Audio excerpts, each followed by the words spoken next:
All right, you're welcome to the range. And in today's session, we are actually going to be taking a look at personal policy. Personal policy is a kind of favorite because it looks at the core, the cellular part of what controls us. And so, in today's session, I'll be bringing us a bit of insight into what personal policy is and how we can actually use this in improving the quality of our lives and also in preparing ourselves for the darkness that comes in the world.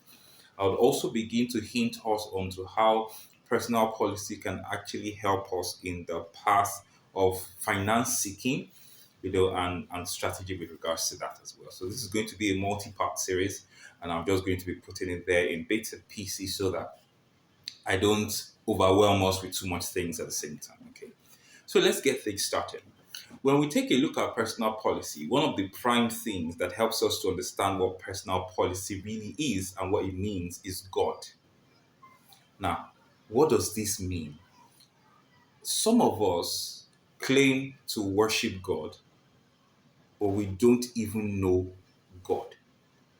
What that actually means is that the God you claim to serve and believe in is actually a representation of the belief of another person. What that means is that if God has not revealed himself to you personally, it will be very difficult for you to affirm that what you actually believe is God.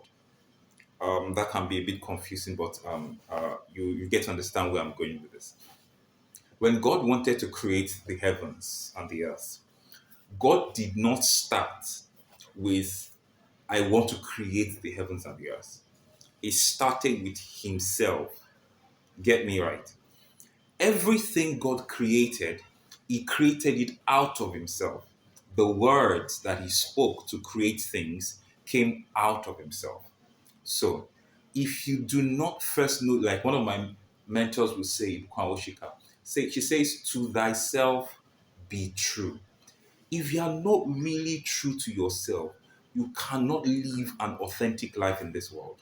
Whatever you choose to follow is going to be based off of the influence, manipulation, recommendation of someone else who probably knows themselves and is trying to gain influence over you. Now, personal policy is that anti hack system that prevents something that is not along your values, along your lines of interest and sentiments to have undue control over you. I need to sit straight to make you understand what I'm about to say. Please listen to me. If you fall into a sin or you fall for a temptation, what it actually means is that the coding of the lust for the coding of that temptation has already been in you. You cannot fall for something that does not have a seed inside of you. So, one of the best ways to begin to know about yourself is in your areas of shortcomings. It's easy for us to think that we are more than we are, and all of that. It is until we've been tested. It is how we do in the days of adversity, in the days of test, in the days of pressure. That's what actually shows the content that we are made of. And so, when you're taking a look at personal policy, one of the first things you need to begin to look at is that what is your actions, your point, your values for decision making when you are under pressure? So, an example is this. In times of persecution, maybe you are a believer and some terrorists come to you and say that we will kill you unless you renounce Christ, whom you love or who is your savior. If for whatever reason, because of life, because of fear, whatever it is, you refuse the God you believe, it means that your personal policy does not actually hold strongly into the God in which you profess or proclaim. That's one thing. So it's in the areas of tests and persecutions and trials and tribulations that we actually get to know the stuff that we are made of. So every time you fall into sin, every time you do something, first and foremost, don't blame the external. Look within the internal. Another example, if for whatever reason, maybe you're going somewhere and it's kind of urgent and there's a traffic light that says stop, if you run through the traffic light because you believe that where you're going is urgent and needs urgent attention, it means that sticking to regimented rules and authority does not really have a full deep root inside of you. And this is where personal policy is. Now, personal policy will help you destroy everything around you that does not hold root. It is only the things that hold root that stay.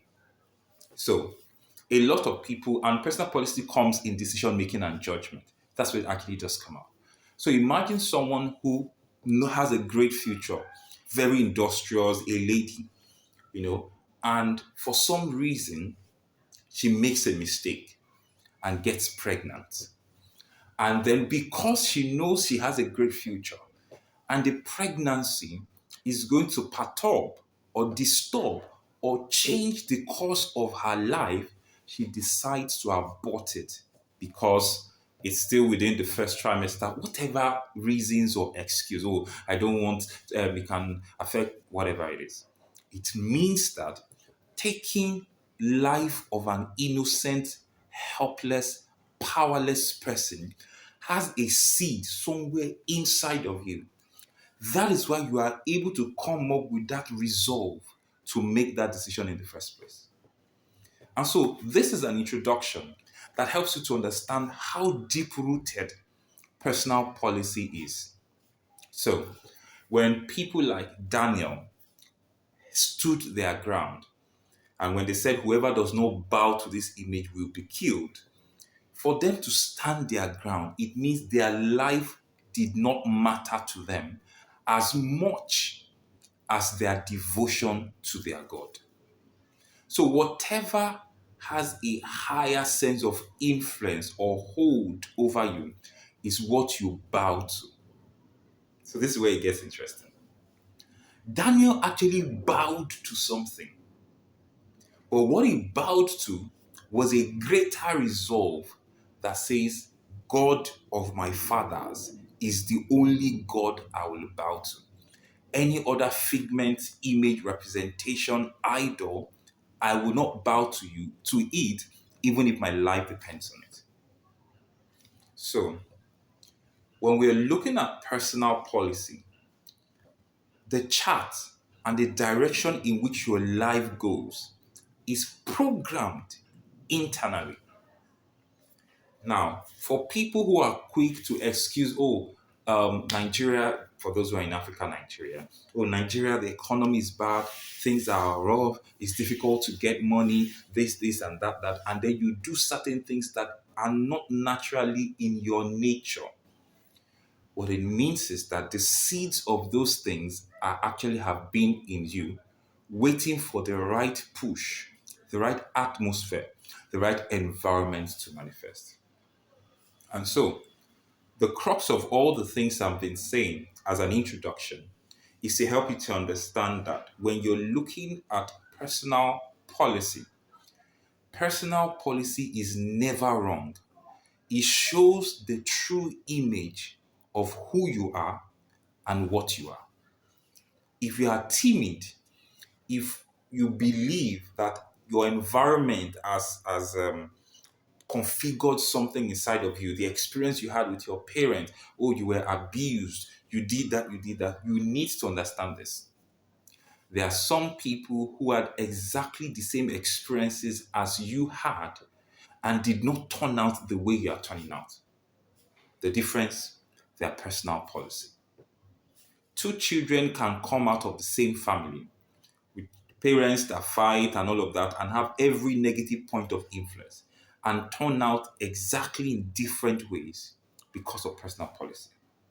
The power of personal policy is such and such that it does not conform to external stimuli, external influence, external manipulation, external contention, as long as what it finds inside of it does not connect with the external. An example: if you truly have a personal policy of righteousness, no matter what happens in the external, no matter how tough, how stormy, how difficult, how dark things are, you will remain, you will choose to stay with that identity, even if your life depends on it. That is personal policy. Now, when you begin to find out the stuff that you're really made up of, the next question is, how can I begin to make sure that the stuff I have inside of me are actually the things I really want inside of me? Now, this is where the difficult things start. There are certain qualities that you're going to begin to take a look at that have influenced you to become who you currently are. And this is a point where you have to be very truthful with yourself. Don't falsify information. Don't try to hype yourself above normal. Know what you are really susceptible to. Know what tempts you, that you know that whenever it comes, there is a fight in your heart to stay pure, to stay undefiled. These things are indicators of your nature and the seeds that are growing inside of you. Now, one of the only ways I've known in order to change or rewrite your your sentiments or the things you're attracted to or the things that holds influence on you is what I'll be discussing in the next session. However, this first point is to help you to understand the core of personal policy and for you to take a mirror and reflect and look within your heart to see if you really have what it takes to rise, to shine, and to become someone, if you're a believer, someone who God will be proud of, who God will invest things in, who God will ensure that stays to fulfill their assignment because they are very valuable to the kingdom. This is how important personal policy is. Now, in the next section, I'm going to be breaking down some of the things that you need to understand about rewriting your personal policy code and how your environment plays a contributory factor in who you eventually become. There are two types of environment. There is the internal environment, there is the external environment. The internal environment is more powerful than the external environment. But there's a certain quality of the external environment that if you are not careful, the external environment will begin to lord influence over you, no matter what content or quality you have on your inside. So in the next class, we'll begin to take a deep dive into the surgical operations into how to create for yourself the kind of personal policy that would keep you competitive and will keep you alive for the seasons that are coming. See you there.